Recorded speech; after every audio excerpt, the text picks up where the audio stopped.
es cierto lo que dice, que referente que solamente la ALA García puede coaccionar, podemos tener liderazgo. Después de los años 90, después del primer gobierno, en Alba tuvimos el 23%, a pesar de las condiciones adversas que tuvimos en ese momento y el terrorismo que había. Eso es lo único que yo quería contar. No, yo quisiera aclarar, yo no he dicho que esa es la única salida que tiene la África.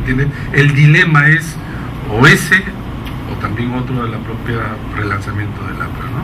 Sí, yo quería aprovechar, digamos, como estudioso, como académico, hay cosas urgentes que hacer.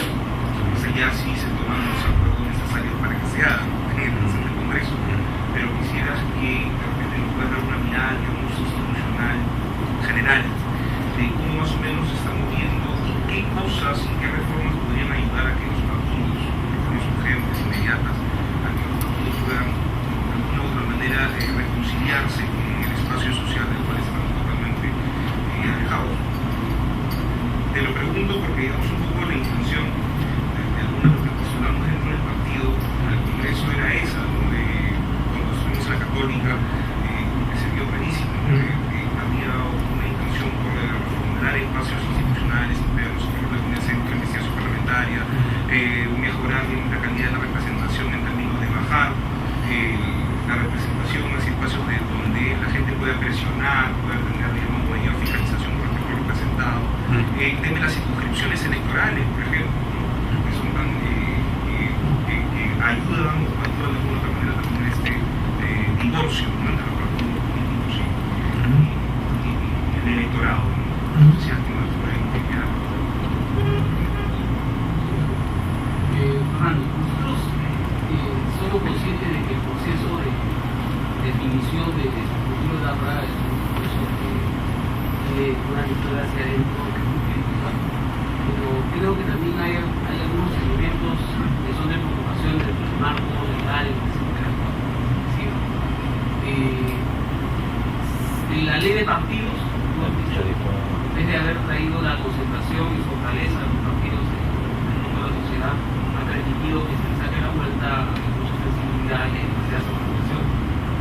Una de las cosas que, por ejemplo, aflora dentro del esquema de nuevas organizaciones es precisamente el hecho de la falta de una democracia interna consolidada. O sea, la norma invoca mecanismos supuestamente de acción primaria, pero muchas veces no son reales, no son efectivos, y es por eso que aparecen, que no son, vamos a decir, originales los candidatos que aparecen en proyectos totales originales. La mayoría son gente que ha sido cerrada en su espacio, la organización, y termina, como sabemos, es mucho más fácil levantar un evento independiente y teniendo mayor posibilidad electoral incluso bajo la marca. Las dos preguntas que yo quería hacer, aprovechando su presencia, era la primera relacionada a la posibilidad de una reforma política en la que realmente podamos ir hacia un modelo en el que los partidos, por ejemplo, acepten corrientes internas, acepten la democracia interna en todos los niveles, que se garantice, o sea, bajo algún tipo de mecanismo de supervisión. O sea, hoy, por ejemplo, el APRA va a un congreso, pero es un congreso que todos sabemos puede terminar en una tradición electoral que es de 400, 500 delegados. Cuando, por ejemplo, hay una idea latente que la posibilidad de una prisa un voto, una alternativa, de cosas que se pueden parte del debate interno que no tenemos que ver. Y la otra pregunta está asociada al tema del espacio local y regional. Una de las cosas que a nosotros nos debe preocupar en el camino es este aventurerismo que existe, porque muchos de estos movimientos se agotan no solo en las personas, sino se agotan en una práctica corrupta y terminan no solo haciéndole daño a la democracia, a la pluralidad, sino fundamentalmente a la credibilidad de la política, que es el otro problema. La credibilidad política va más allá del objetivo y es uno de los problemas graves por los cuales, por ejemplo, hoy es muy poco interés en hacer política.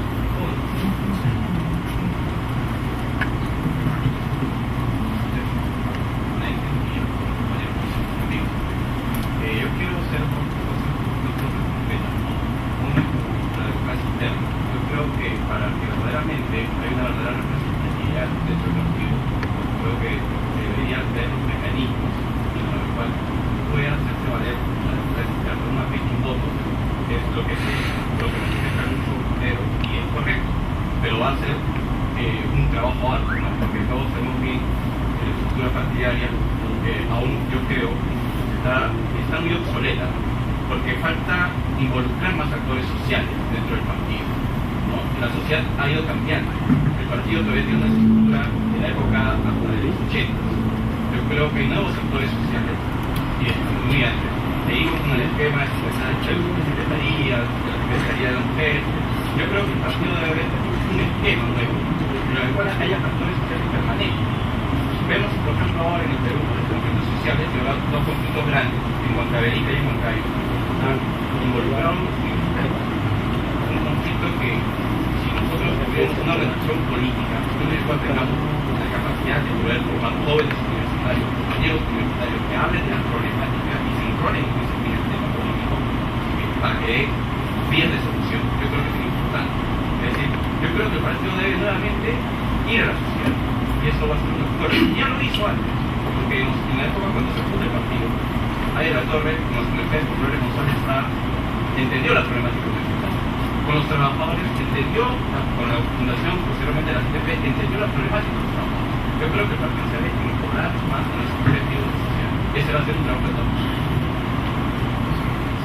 La crisis de los partidos, entre ellos el APRA, nuestros partidos, también es reflejo de esta falta de profesionalización. Y en ese sentido, una segunda pregunta, ¿cómo tendría que realimentarse este aparato burocrático dentro del partido para que no sean meras apariencias o movimientos efímeros?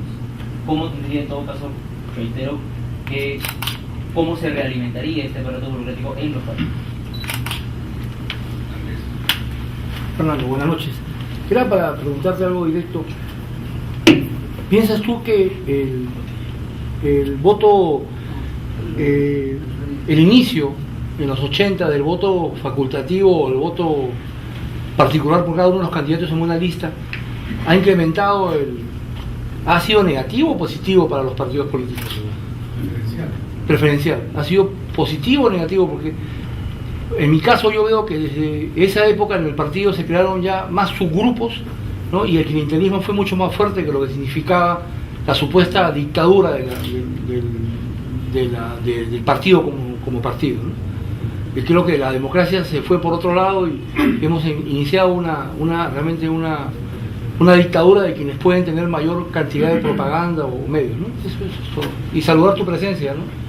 Pero a veces decirte que el Perú es la Alianza Lima y la Alianza Lima es el Perú. Solo complementando el voto preferencial surge, al menos así lo aprendí yo, como una idea de los militares de romper la hegemonía y la torre entre el partido político. Por eso dan el voto preferencial, para que de esta manera pueda haber algún tipo de discusión de división.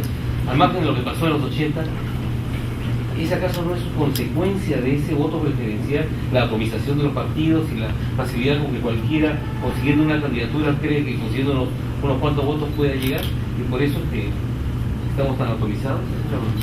Gracias.